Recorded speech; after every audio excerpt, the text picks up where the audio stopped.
Ômega Web Rádio.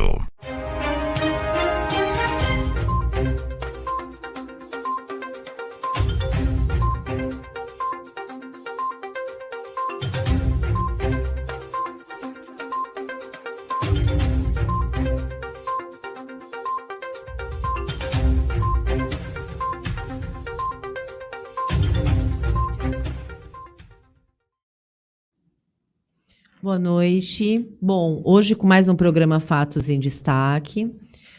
A gente vai falar um pouquinho hoje sobre as eleições de 2022, principalmente para os candidatos aqui da nossa região. Eu sempre, quando faço uma abertura de um programa que tem o viés mais político, eu sempre falo da importância do voto, né? Essa é a grande arma que a população brasileira tem, e a população de um modo geral, que tem poder para votar, para fazer as mudanças necessárias no nosso país. E eu também sempre falo da importância do poder legislativo. Na verdade, todo mundo se preocupa muito com o executivo, em quem vai votar, e claro que tem uma importância imensa, tanto no âmbito federal, no estadual, no municipal, mas o legislativo tem uma importância fundamental na nossa sociedade. Por quê? Porque é no legislativo que fica decidido como a lei, né, o que vira lei, e quais as diretrizes para poderem ser executadas exatamente pelo Poder Executivo. Então, é o legislativo que dá a palavra final para dizer como serão dispostas, inclusive os recursos entre os partidos políticos, para a nossa sociedade poder funcionar bem.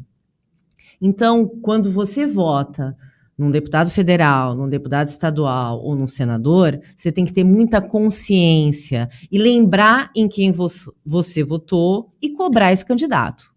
Por quê? Porque é através dele que as leis são mudadas, são ampliadas, são revogadas, certo? Os direitos são restritos, então a gente precisa ter muita consciência quando se vota no legislativo.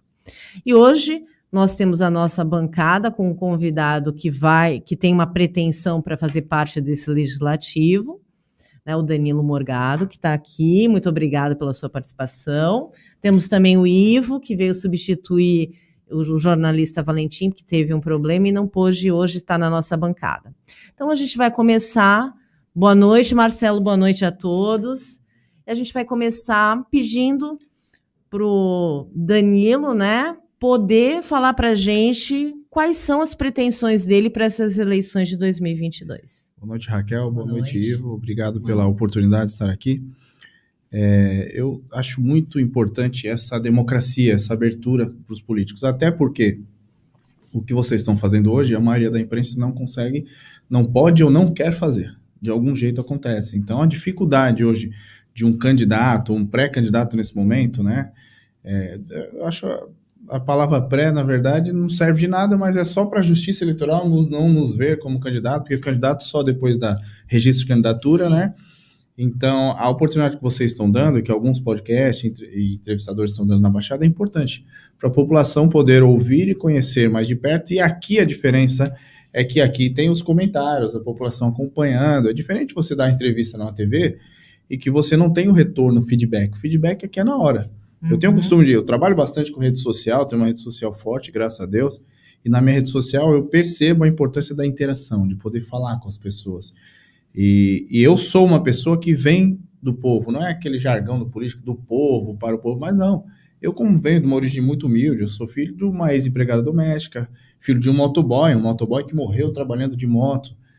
Meu pai estava trabalhando de moto na rodovia dos Bandeirantes, e eu perdi meu pai, era muito novo, eu tinha 18 anos de idade, então eu não só falo a linguagem da população, como eu vivo o meu dia a dia com a população. Então, a minha diferença, com todo respeito à maioria dos candidatos, é porque eu não conheço a realidade social, tratando-se de Baixada Santista, por exemplo, de ouvir falar, mas de viver, de caminhar nas comunidades, de caminhar com as pessoas mais simples. Então, eu decidi ser candidato para poder ser a voz dessas pessoas. Eu como disse, vim de origem humilde, mas com 18 anos para 19 eu tive uma oportunidade. Eu fui morar no Japão, fui morar fora do país. Fui trabalhar na Sony, trabalhei na Mitsubishi, cheguei lá como funcionário de fábrica, né, o cargo mais simples possível, porque quem conhece primeiro mundo, o brasileiro é estigmatizado, é difícil conseguir crescer, mas graças a muita dedicação, muito trabalho, eu consegui crescer dentro da empresa e virei um dos líderes da Sony, talvez um dos cargos mais altos de um brasileiro na época, sendo que eu não era descendente de japonês, e que eu não falava a língua ainda, estava aprendendo a falar a língua japonesa, que é uma língua muito difícil. E quando voltei para o Brasil, eu percebi que a oportunidade que eu tive que correr muito, mas consegui uma oportunidade, eu queria dar para mais pessoas da educação, uma oportunidade de ascender socialmente, e percebi que a política era esse meio. É um meio da gente conseguir fazer o bem para mais pessoas ao mesmo tempo, para fazer na comunidade, né? Então foi aí que eu quis entrar na política. E eu vim numa trajetória de bastidores. Eu trabalhei com o finado Major Olímpio, que foi senador da República. Trabalhei na Câmara Municipal, fui assessor Câmara Municipal, Assembleia Legislativa, Câmara Federal e o Senado, que é o topo do legislativo no país. Então eu passei nas 4 instâncias do legislativo. E foi gradativamente. Eu não fui de uma direto para outra, eu fui gradativamente crescendo. E nos bastidores eu consegui trabalhar, ajudar muita gente, mas eu percebia que chegava o momento de eu tomar uma atitude e de eu me colocar à frente como candidato. Foi aí que eu decidi ser candidato, disputei a prefeitura da Praia Grande, comecei com 1%, terminei com 47%, foi talvez a maior surpresa dentro de toda a região. Comecei com uma perspectiva dos outros, eu tinha certeza que eu ia para o segundo turno, mas uma perspectiva da maioria de alguém que teria 5 mil votos, que não teria chance nenhuma, porque Praia Grande ela tinha uma diferença das outras cidades. Nas outras cidades a gente pergunta quem vai disputar a eleição. Na Praia Grande se pergunta quem o Alberto Mourão vai indicar. Essa era a pergunta. O próximo prefeito da cidade era alguém indicado pelo Alberto Mourão e não tinha uma disputa. Em 2008, até fui questionado hoje, teve uma disputa entre Alberto Cunha e Roberto Francisco ali na Praia Grande, e falaram ali quase que o Mourão perdeu o poder. Não, ali era mais do mesmo. Eram 2 candidatos com o mesmo perfil de Alberto Mourão. Então, quando eu me coloquei à frente ali, eu percebi que a população sentia um anseio de uma mudança. E isso aconteceu. Mesmo que não tenha vencido a eleição em votos, moralmente fomos vencedores, pelo tamanho, perspectiva de tamanho da eleição e o tamanho da eleição deles. Então, eu me senti muito vitorioso acabando essa eleição. Porém, a população não me deixa parar. Não me deixa parar. Tanto que o meu slogan do meu canal é: a esperança está viva. Acabou a eleição, não me lamentei por um momento, porque eu sabia que Deus tinha um plano na minha vida e que eu tinha que cumprir com esse plano e com essa missão. E essa missão era na política. Então, continuei trabalhando em 2021, surgiu a oportunidade, me coloquei à disposição e hoje sou pré-candidato a deputado federal para poder representar a Baixada Santista de uma visão diferente. Com todo respeito aos outros candidatos a deputado federal, uma visão muito mais perto da população. Bom, eu tenho que confessar que quando houve a eleição municipal aqui na região, nós, inclusive, eu discuti com um cientista político aqui da região a sua ascensão, né? Porque foi realmente, e nós chegamos a cogitar que a Raquel, a atual prefeita da Praia Grande, perderia para você, diante de uma mudança de comportamento do eleitorado, né? Isso, para quem estuda ciência política, sabe que existem alguns movimentos dentro da política que eles são bastante claros. O que você atribui o fato de não ter conseguido virar isso? Então, eu digo assim, infelizmente quem perdeu não fui eu, foi a população da Praia Grande. Perdeu porque hoje a gente vive uma saúde que tem um caos, vive uma cidade onde tem enchente, e a prefeita ontem negou isso, a prefeita em um podcast ontem disse, eu não sei onde é esse lugar que tem água pela cintura.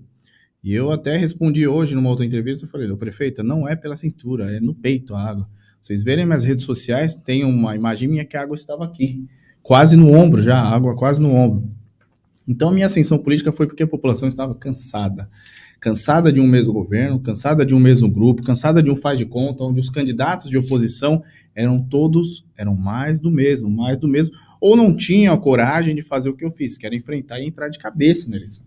Eu não fui disputar uma eleição para fazer nome, assim como não venho nessa, eu fui disputar uma eleição para ganhar e para representar a população. Então, eu andando pela cidade, eu percebia falta isso, foram me dando espaço. E a população me ensinando os seus anseios, eu consegui transmitir nos debates, eu consegui transmitir nos meus vídeos, e me aproximei muito. Então, eu fui empurrado pela população a ir ao segundo turno. Segundo turno, passamos em primeiro lugar o segundo turno inteiro.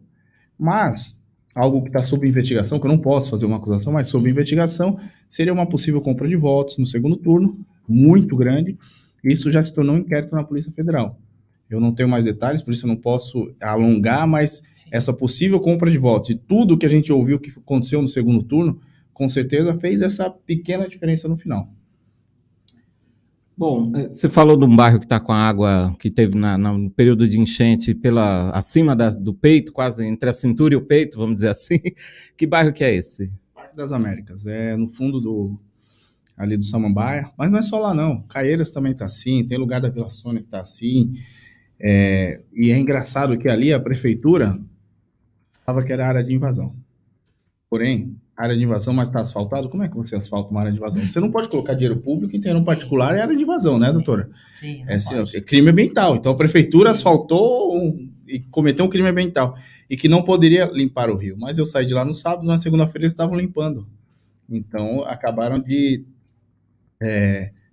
cometer um erro, porque a fala deles não era de acordo com a realidade. Então, ali o Ribeirópolis enche, o Parque das Américas enche, tem um rio que passa por trás, um braço de rio pequeno, a água bate no joelho. É muito engraçado que o rio ele é mais raso do que a rua. A água está aqui, o rio a água no joelho. Então, uma limpeza simples, claro que tem que fazer uma obra posterior, uma obra de macrodrenagem, mas a maioria dos políticos não quer fazer obra debaixo da terra, não quer fazer obra debaixo porque não aparece, não dá voto. E porque fica lá 6 meses fazendo a obra.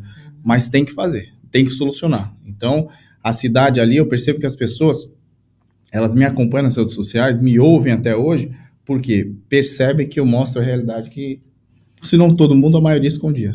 Danilo, a Praia Grande é uma cidade que se notabiliza pelo crescimento populacional exponencial e justamente por isso o município faz planejamento com essa projeção habitacional para investir em infraestrutura e criação de novos loteamentos ou de bairros, né? Mesmo assim, a gente se depara com essa situação de áreas de invasão. Tem uma pergunta para te fazer. A Praia Grande ainda tem áreas para o avanço dessa fronteira imobiliária? E se tem, a prefeitura está fazendo esse planejamento, essa projeção de crescimento para abrir ruas, para fazer novos arruamentos?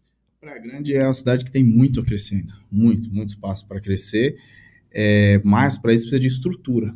Se esquece que não é só trazer a população.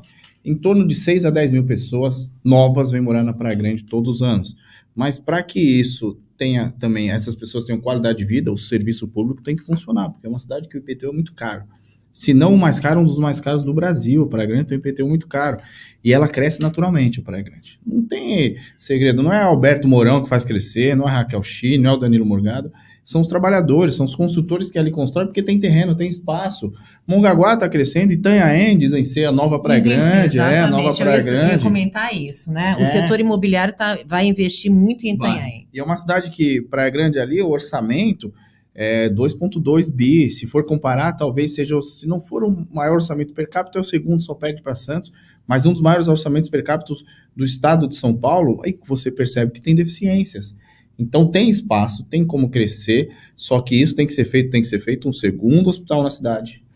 Tem que ter uma atenção aos animais da cidade. Tem muitos animais nas ruas e muita população carente e simples que precisa de auxílio e não tem, por exemplo, hospital público veterinário. A cidade tem dinheiro para isso, mas não quer fazer. Saúde da mulher está defasada na cidade, então não adianta o prefeito aplaudir a cidade crescendo e esquecer que embaixo não tem estrutura. Praia Grande, muitas das vezes, é um bolo muito bonito por fora, mas por dentro ele está vazio.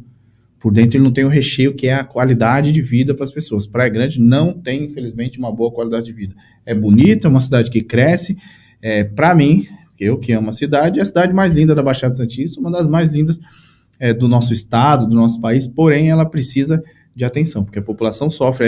Se eu abrir meu celular, eu mostro para vocês que eu tenho no mínimo 4, 5 pessoas aqui reclamando, estão dentro do hospital. Uma moça acabou de mandar para minha equipe falando, o UPA do Quietude está um caos.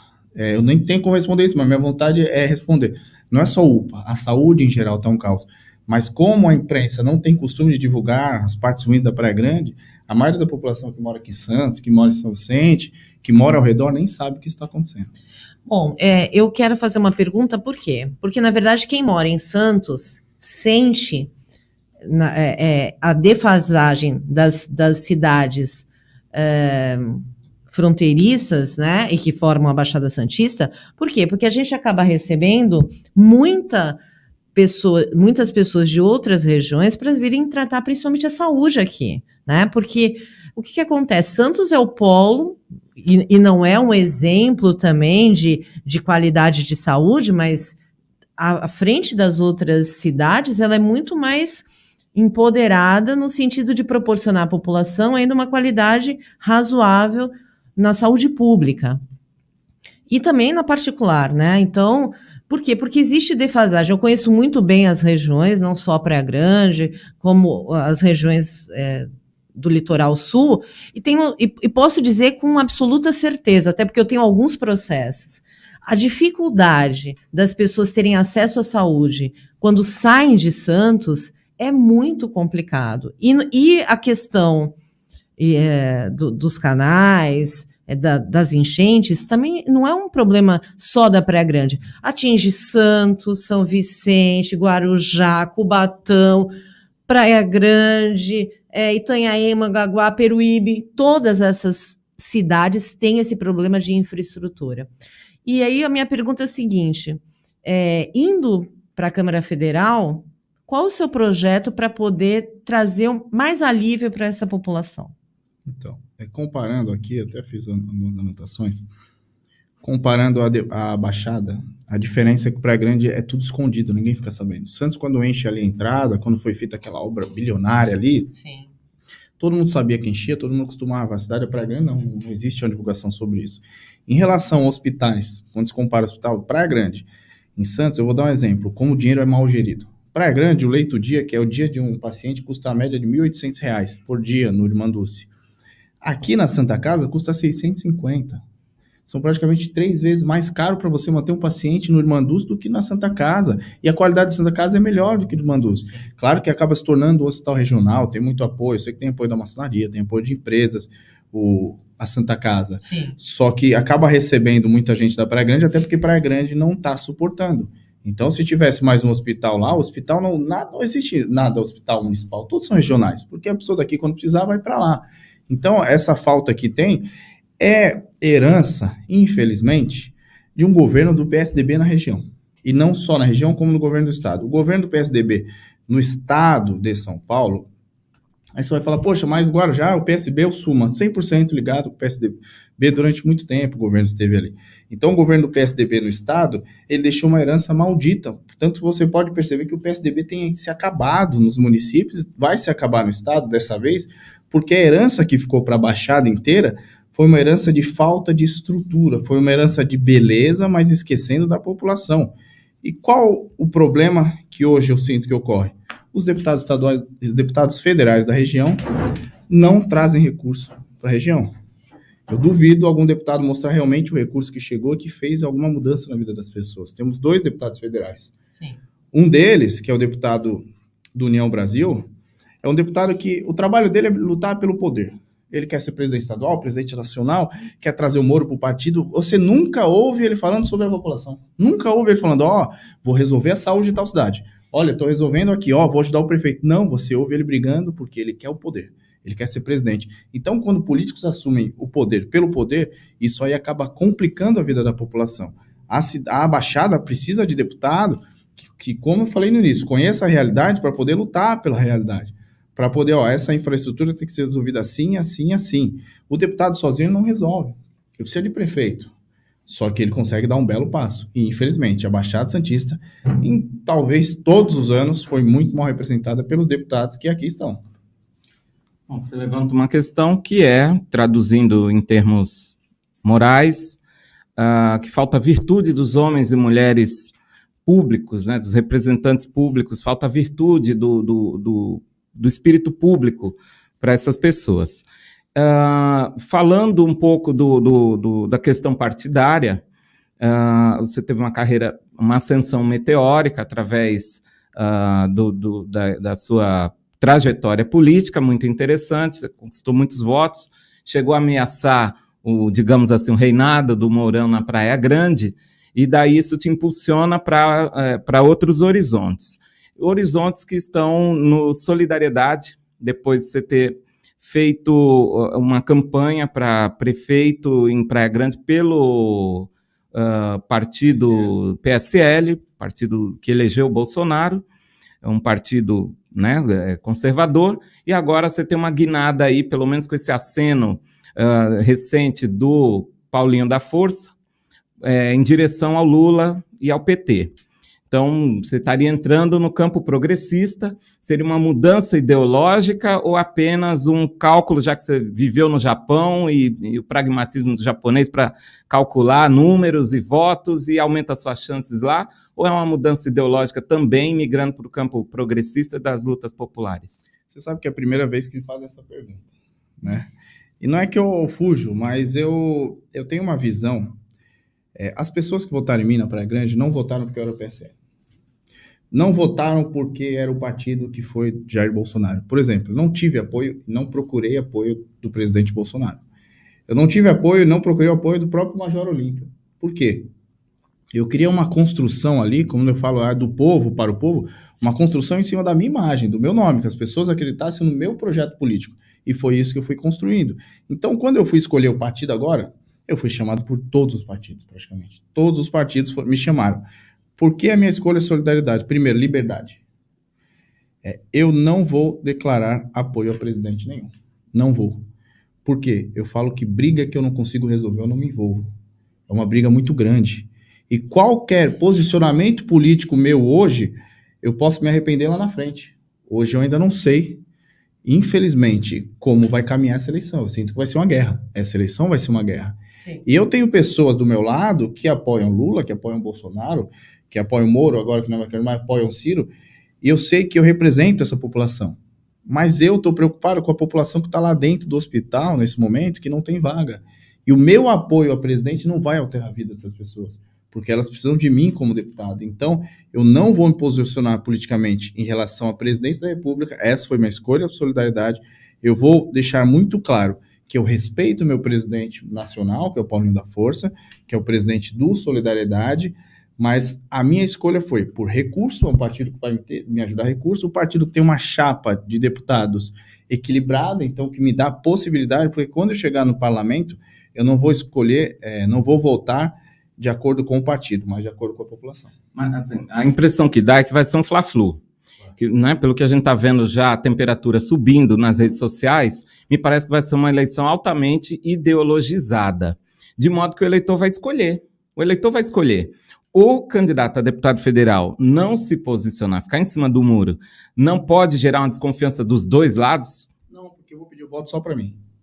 O Lula peça para ele, o Bolsonaro para ele, o governador para ele, eu vou pedir o voto só para mim.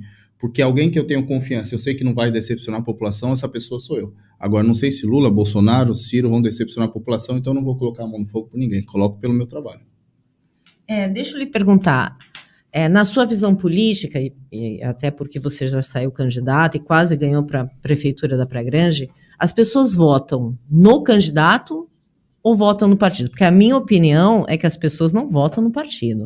As pessoas votam no Brasil, especificamente, as pessoas votam no candidato. Eu vejo o partido como uma sopa de letrinhas. Eu estou no partido porque sou obrigado a estar no partido. Se eu tivesse a chance de ser um candidato independente, seria um candidato independente. Porque eu represento todas as ideologias. Eu represento população de esquerda, de centro, de direita, eu represento a população que sofre. A população que não tinha mais esperança. Então, quando eu vou para algum dos extremos, eu deixo de representar um outro lado, eu não quero deixar esse lado. Quando eu fui para o segundo turno, eu tive apoio de grande parte do PT, PSOL, PCdoB, de toda a área que, ideologias que ninguém imaginava me apoiar, estavam me apoiando no segundo turno. Então essa população está carente de um político que pense nelas e não pense no poder. E eu vejo essa divisão de poder hoje, essa próxima eleição, uma briga enorme. Uma briga enorme, não é que o Danilo quer sair ileso, não, eu não vou conseguir resolver essa briga. Então, torço muito para que dê certo essa eleição nossa de deputado, porque quando eu chegar no parlamento, não importa quem será o presidente. Eu vou votar de acordo com os meus ideais e com o que a população necessita. Na verdade, o que a gente tem hoje, né, e o que eu tenho a minha percepção como estudiosa de ciência política, é que a gente não tem um problema de partido, não é o PT contra o PSL, ou enfim, o Solidariedade, não, porque a gente tem obrigatoriamente, né, uma quantidade muito grande de partidos, que, na minha opinião, prejudica também o próprio processo eleitoral, porque às vezes as pessoas falam, mas nos Estados Unidos só tem 2 partidos. Não, nos Estados Unidos tem vários partidos também, só que os que têm chance é que chegam a uma disputa presidencial, né? E o que eu vejo aqui no Brasil é que essa terceira via que todo mundo fala, ela não consegue se consolidar. Então, o que nós vamos ter, provavelmente, na próxima eleição, é uma guerra de ideologia. E que não leva ninguém a lugar nenhum, porque a ideologia não pode ser discutida, ela tem que ser respeitada. E também acho que isso não vai acontecer. Eu acho que vai ser uma eleição onde vai ter muita sujeira envolvida, né? E realmente, diante da nossa Constituição, a gente só pode legislar através dos partidos políticos. Não tem outra maneira. E você acha que isso acaba influenciando e prejudicando a vida política? Porque a visão dos políticos no Brasil hoje, e eu acompanho política há muito tempo, desde muito jovem, inclusive, eu tenho visto que, assim, a imagem do político vem se deteriorando de uma maneira que hoje você ser político é um ato de coragem, na minha opinião. Porque tem muita gente que é hostilizada em avião, é hostilizado nas ruas, pelo simples fato de querer viver a vida política. Eu vejo a disputa eleitoral, a democracia com ótimos olhos. É necessário ter democracia, claro, mas sem dúvida. Quando se vai para o extremo é muito arriscado, sabe? É muito arriscado, porque quem sofre é a população, não são os políticos. Você sabe que um precisa do outro.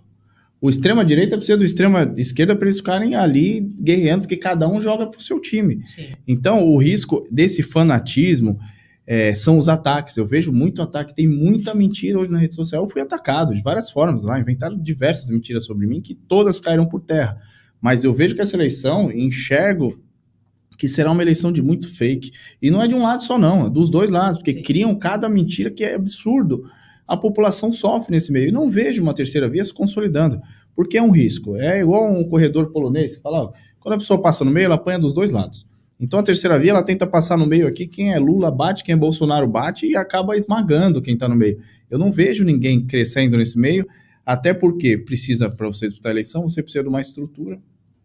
A paixão pela política, a paixão por alguns políticos é algo arriscado.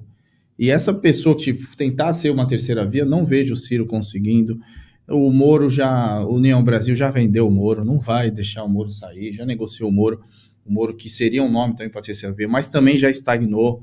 O Moro apareceu com uma pesquisa 16, 10, parou. O Moro não sai dos 10, o Moro bate naquele limite Ciro Gomes, que é o limite de 10, de 8. Então a eleição será decidida, eu enxergo nessa eleição, 2022, vai ser a eleição que realmente vai se tornar uma guerra.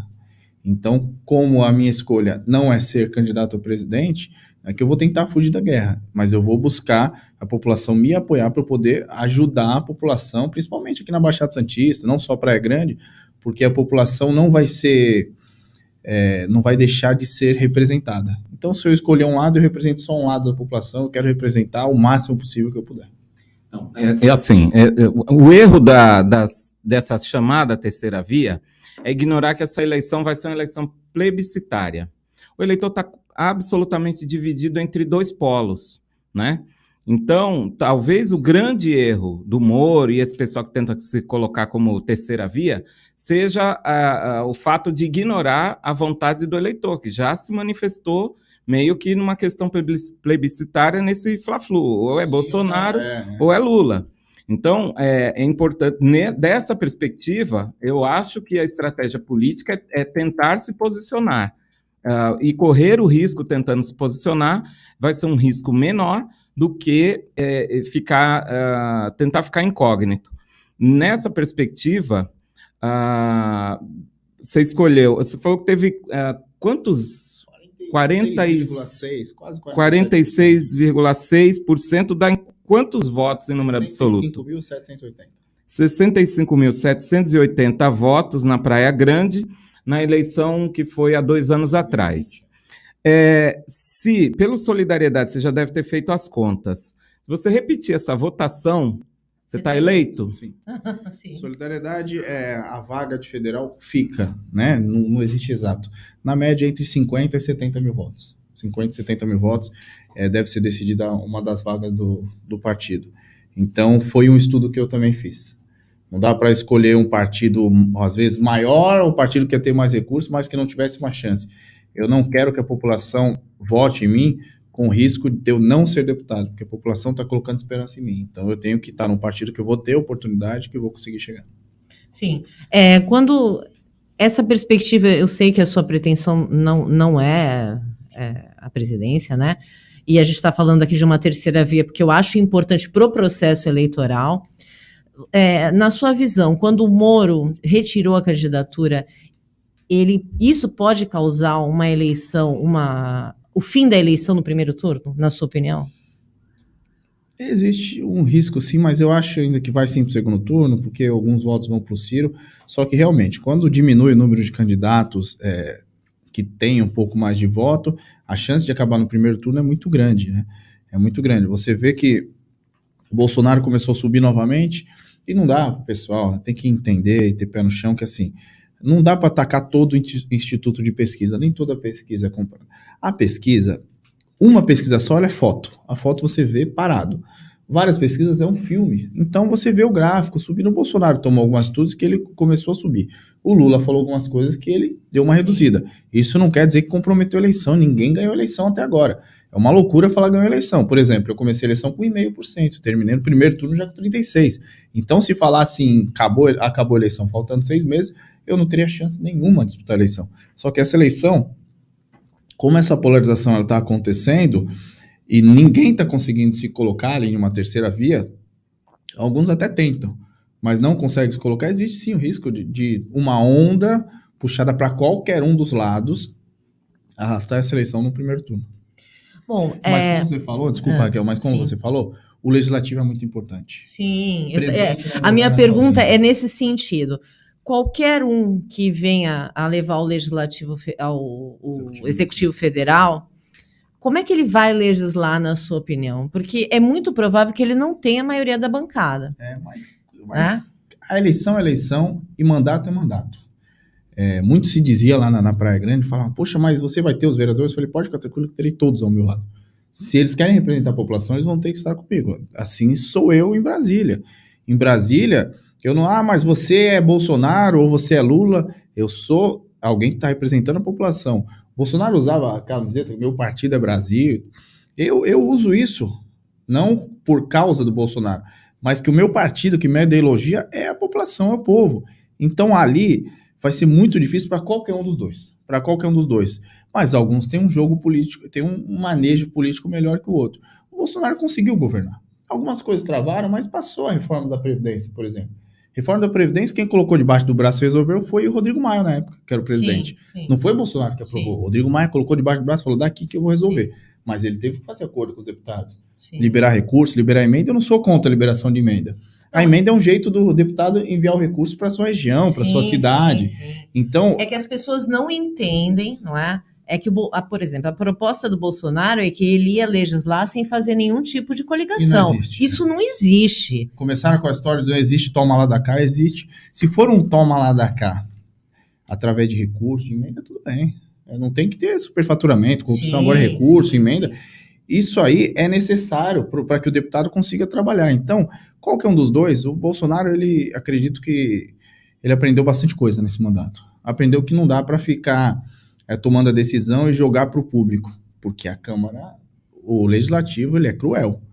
Ele é cruel, então ele precisou fazer... Eu nunca vi um presidente ter tanto veto derrubado como esse governo. Muitas das vezes faltou articulação. Sim. E muitas das vezes faltou visão. Por exemplo, o Bolsonaro, quando iniciou, o líder do governo era o Major Vitor Hugo. O Major Vitor Hugo, ele era um funcionário de carreira, eu acho que do DENIT, ele nunca foi deputado, ele nunca foi político. Não dá para você colocar um líder do governo, alguém que não tem habilidade política, porque muita coisa na política se resolve na conversa. Eu sempre falo, sou totalmente a favor da conversa na política, mas contra a corrupção, contra esquemas, só que a conversa.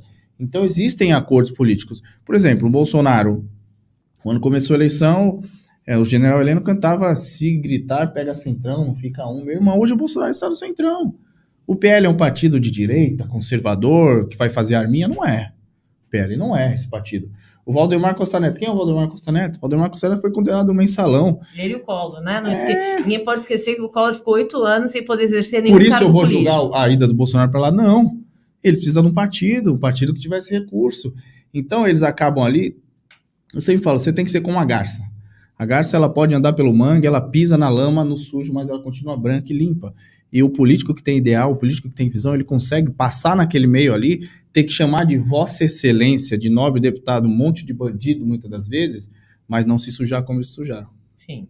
Bom, eu queria fazer uma questão agora para a nossa região de novo, que eu acho que é uma questão extremamente importante e que pode ser resolvida também na Câmara dos Deputados Federais, que é a questão da segurança, que a nossa região, principalmente Guarujá, Praia Grande, há uma carência de segurança pública absurda. Santos não sofre tanto isso por uma questão apenas geográfica. Eu costumo dizer assim, o bandido chega aqui, ou ele sobe a serra, ou ele vai para o Guarujá. Então, muitas vezes ele é pego, né? É por isso que a gente acaba tendo aqui um pouco mais de segurança do que as outras regiões. Mas é algo que vem crescendo consideravelmente, né? Você tem algum projeto, candidato, para poder melhorar essa segurança pública? A segurança, ela passa muito mais pelo Estado, sim, né, do que o município. O município ele pode fazer um pouco, sim. O Estado pode fazer muito. Como o Estado pode fazer? A defasagem é o que eu falo da herança do PSDB. O pessoal fala que fica bravo, acha que eu não gosto do PSDB. Eu não gosto das atitudes. A herança do PSDB é uma polícia civil defasada, faltando muitos policiais civis que não atualizam há quase 20 anos. Né? Delegados, você acompanha. Muito DP de polícia fechado no final de semana, que não deveria estar fechado, né? Fazem uma propaganda de governo. O PSDB ele é muito bom em fazer marketing e propaganda, mas em resolver o problema da população, não. Tanto que eles estão tanto tempo no governo, vocês veem, o problema da segurança num estado igual São Paulo não era para ter esse problema de segurança. Tem que aumentar o número de policiais militares. O deputado consegue. Porque lá existem emendas de bancada em Brasília. Nessas emendas de bancada, é uma disputa para cada um trazer para o seu estado. Então o deputado federal tem que lutar para trazer e fortalecer a segurança do seu estado. Acompanhar os municípios para estruturar a Guarda Municipal. A Guarda Municipal ela é um braço armado hoje, e se trabalhar em cooperação com a Polícia Militar ajuda muito. Não vou dizer que dá para colocar a Guarda Municipal para subir as comunidades, para combater o tráfico, não tem condição, não tem estrutura, não tem armamento, e muitas das vezes as prefeituras não fazem esse preparo, mas quando se consegue conectar a Guarda Municipal com a Polícia Militar, a segurança é muito melhor. Então, o governo do estado ele tem por obrigação, mas o deputado federal fica em Brasília, fica nada. O deputado federal ele tem 2 dias em Brasília, e hoje em dia tem muita sessão híbrida, o restante ele tem que estar no estado, trabalhando pelo estado. Então, a obrigação como deputado, eu não vejo os que estão aqui, é cobrar para que o governador faça mais pela segurança. Acredito sim que vai trocar o governador do estado. Não me pergunte quem vai ganhar, mas que deve trocar o governo do estado e não deve continuar na mão do PSDB, isso aí eu tenho praticamente certeza. Você acha que a Baixada faz quantos deputados federais? Eu acho que a Baixada tem possibilidade de ter 4 deputados federais. Alguns deles que vão buscar voto fora, né? O próprio Júnior Bozella é um deputado que ele tem mais articulação fora do que na Baixada. Mora aqui, mas tem mais articulação fora por causa do partido e dessa construção.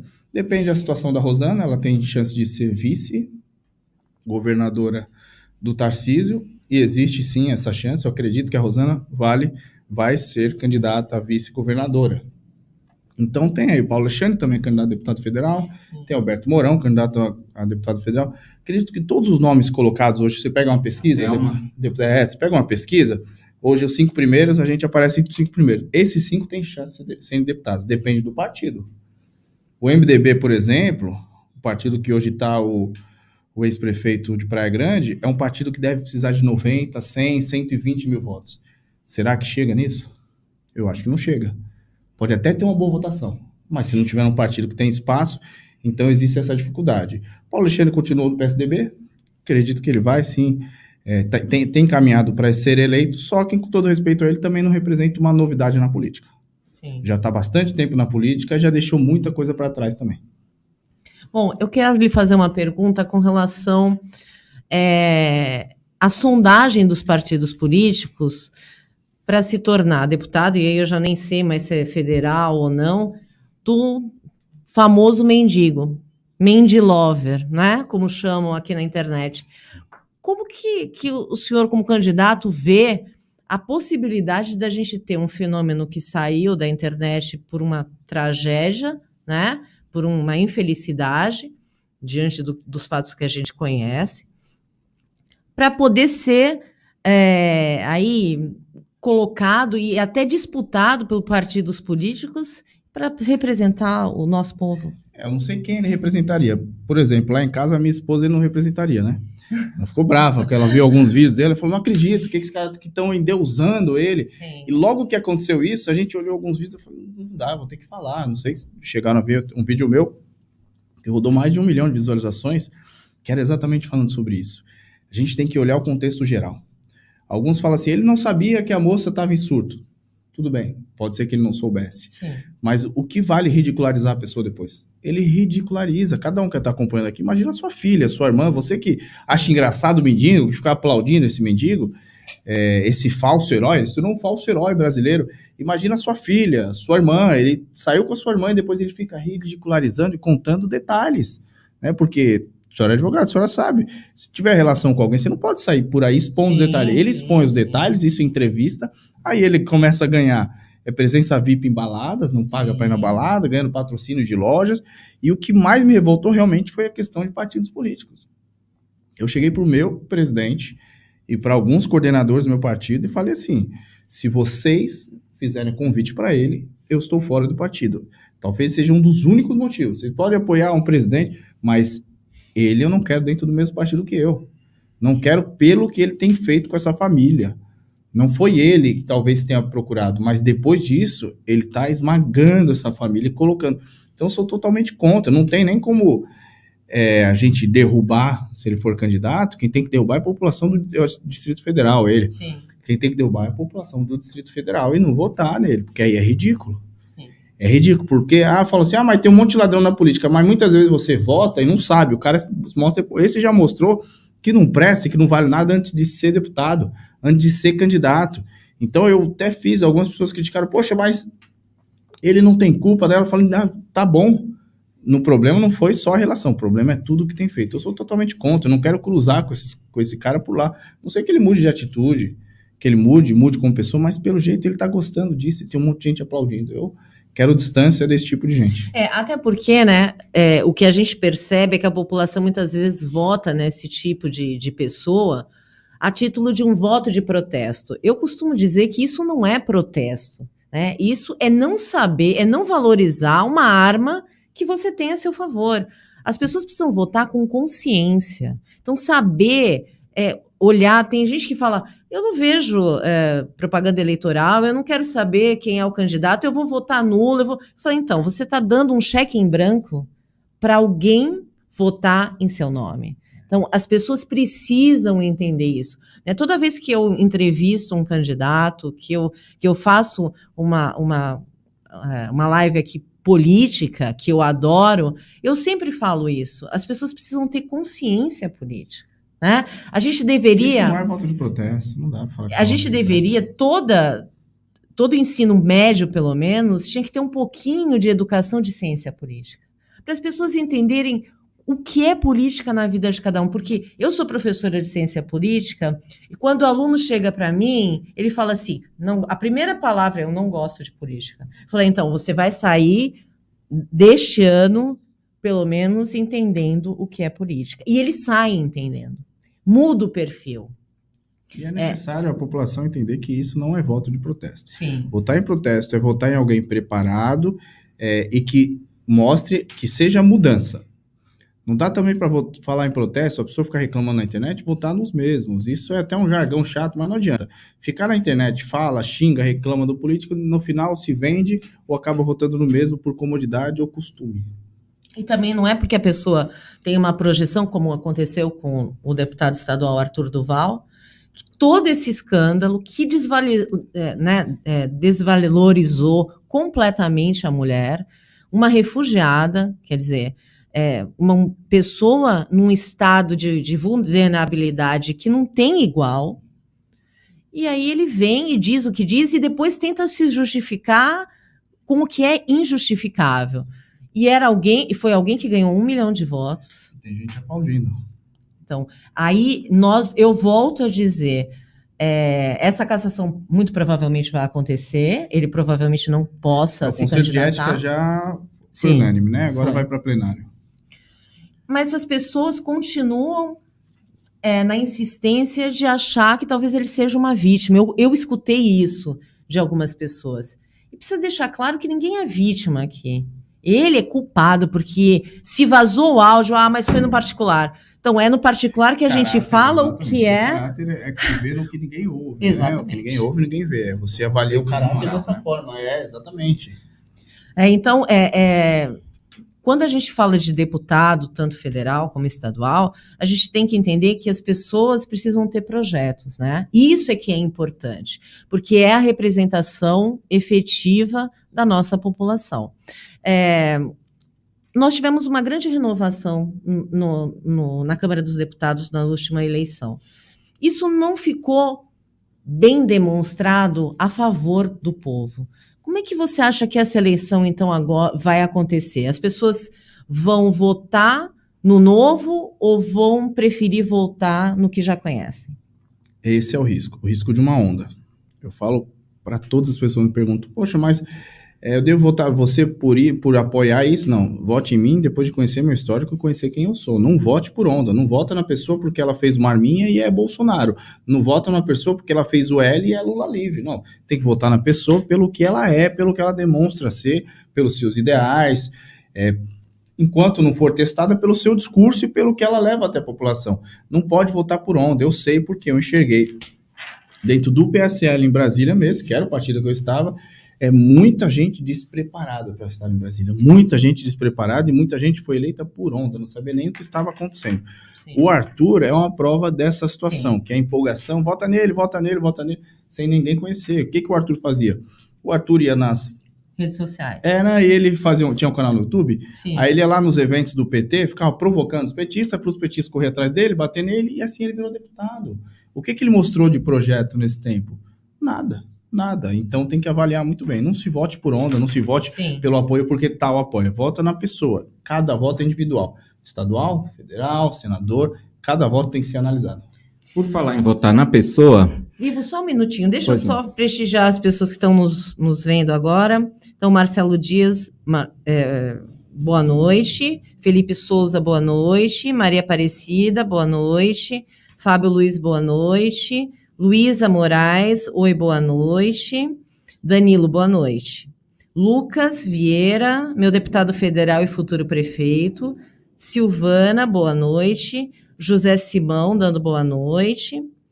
E o Fábio Luiz questionando, o caso desse mendigo não seria mais uma estratégia do partido, assim como fizeram com o Tiririca? Seria, o partido vai utilizar isso como estratégia. Eu não sei qual partido ele filiou. Alguém tem informação? Não temos ainda. Ele não divulgou a filiação. Não. Até porque foi muito criticado quando os partidos começaram a se movimentar. E ele mesmo pode ter feito a filiação, algum advogado dele, alguém ligado a ele, fez a filiação online, que talvez até o partido ainda nem saiba que ele está lá. Mas será sim, e deve ir para o horário de TV, deve estar na rede social, fazendo piada e tirando sarro com a vida das pessoas, tentando ser deputado. O problema é que, o que acontece? Se ele tiver um número expressivo de voto, ele leva outros deputados, né?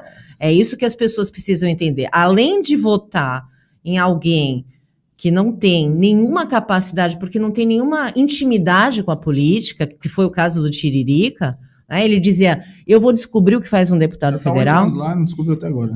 Então assim, gente, o problema é que ele colocou na Câmara dos Deputados mais 4, né? Sim, e mais 4 ligados ao Valdemar Costa Neto na época, né?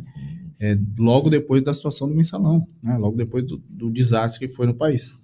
Então, isso pode acontecer, é um fenômeno que realmente pode acontecer Existe com o risco, Mendim. sim. Existe o risco, por exemplo, muita gente fala que acabou o Arthur Duval. O Arthur, se ele for candidato, ele se elege deputado. Vocês podem me cobrar, eu volto aqui e a gente vai ter... Ele teve 500 e poucos mil votos, 525. Ele deve ser, se ele for candidato a deputado estadual, se ele conseguir, ele se elege. É que a cassação, ela pode cassar os direitos políticos dele, né? A não ser que aconteça igual um jabuti que aconteceu na situação da Dilma. A Dilma teve o impeachment feito, o impeachment feito e não perdeu o direito político, né?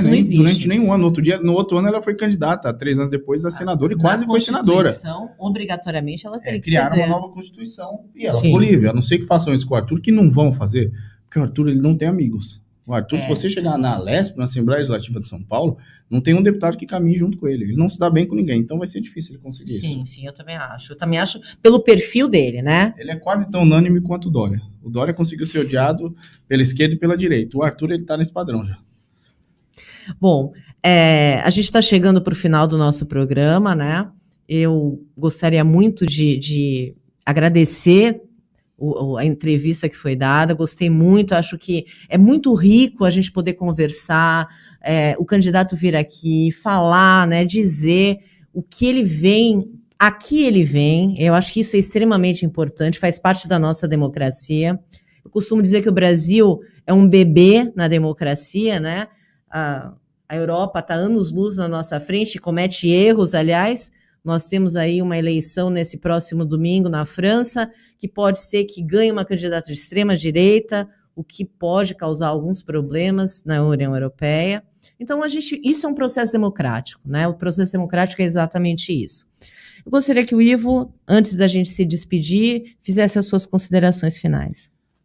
Quero agradecer a oportunidade, doutora Raquel, a toda a sua audiência, o Fatos em Destaque, deixar um abraço para o Valentim, está lá operando na TV, e cumprimentar o Danilo, já deixando minha última pergunta, bem rapidinho, sobre, você estava falando que, assim, que o eleitor tem que conhecer a pessoa e não ser levado pela onda. Perguntar para você se, profissionalmente, do que você vive, você tem equipe aqui, tem uma estrutura boa, do que você vive profissionalmente. O eleitorado de Praia Grande já lhe conhece um pouco mais, esse programa tem um alcance regional e até para além dos nossos limites aqui da Serra do Mar, do que o candidato o pré-candidato Danilo Morgado vive. Desde que eu entrei na política, eu vivo da política. Tive o cargo, como falei, em várias instâncias, e isso foi o que me trouxe até aqui. Mas o meu trabalho, ultimamente, tem sido fora dos anos eleitorais. No ano eleitoral, eu seguro um pouco, é fazer ação social e ajudar as pessoas. É isso que eu faço hoje. Tenho uma equipe toda voluntária que caminha do meu lado, porque sabe a construção política e o projeto que a gente tem pela frente. E sou muito grato a Deus por me sustentar até aqui, para eu poder fazer tudo que eu tenho feito, não por mim, mas pela população. Mas profissionalmente, há 12 anos, desde que eu voltei do Japão, é da política. Como assessor, eu tenho hoje uma ONG que faz ações sociais, mas é da política, através de cargo político e do meu trabalho dentro da política. Bom, eu queria agradecer muito, né, o pré-candidato, e gostaria que ele deixasse uma mensagem para todos os eleitores, lembrando sempre que nós vamos ter essa eleição, vai ser uma eleição que contempla tanto o legislativo como o executivo, mas as pessoas precisam saber em quem votar, tanto no executivo como no legislativo. Eu gostaria que você desse um recado para todo mundo que está ouvindo e quem vai ouvir a gente ainda, de quais são aí os seus principais projetos e o que o eleitorado pode esperar da sua candidatura. Então, graças a Deus a gente tem rede social hoje, então eu tenho uma facilidade, quem quiser conhecer um pouco mais, o meu canal no YouTube, meu Instagram, meu Facebook é Danilo Morgado Oficial. O canal do YouTube tem hoje mais de 2 milhões de visualizações, é um canal bem visto. Ali tem ações sociais, denúncias, tem todos os meus trabalhos. E eu peço à população que analise bem cada cargo nessa eleição. São 5 cargos disputados, né? Deputado federal, estadual, senador, governador e presidente. Então analise, não compre o combo. Política não é combo, não dá para comprar uma bebida já completa, não é um combo, não é um set, né? Que vem tudo junto. É igual o McDonald's, você chega lá, já vem a batata, o lanche, tudo. Não, compre separado, porque você pode fazer uma escolha melhor. Então, o momento da Baixada Santista, principalmente, que é a maioria da nossa audiência, comparar quem já esteve lá, comparar quem esteve no poder e quem hoje é novidade. Então, agradeço muito a oportunidade aqui, Raquel, Ivo, a oportunidade do Fatos em Destaque, minha equipe está me acompanhando, minha esposa que está me acompanhando, sempre eu mando um beijo para ela, hoje ela veio pessoalmente. Então, sou muito grato pela oportunidade, estarei sempre à disposição e que Deus abençoe a todos que nos acompanham. Tá certo. Bom, eu agradeço, né, a todos que estão nos ouvindo. Boa noite, Ivo. Boa noite, Danilo. Boa noite, Marcelo. E até a próxima semana com outro Fatos em Destaque.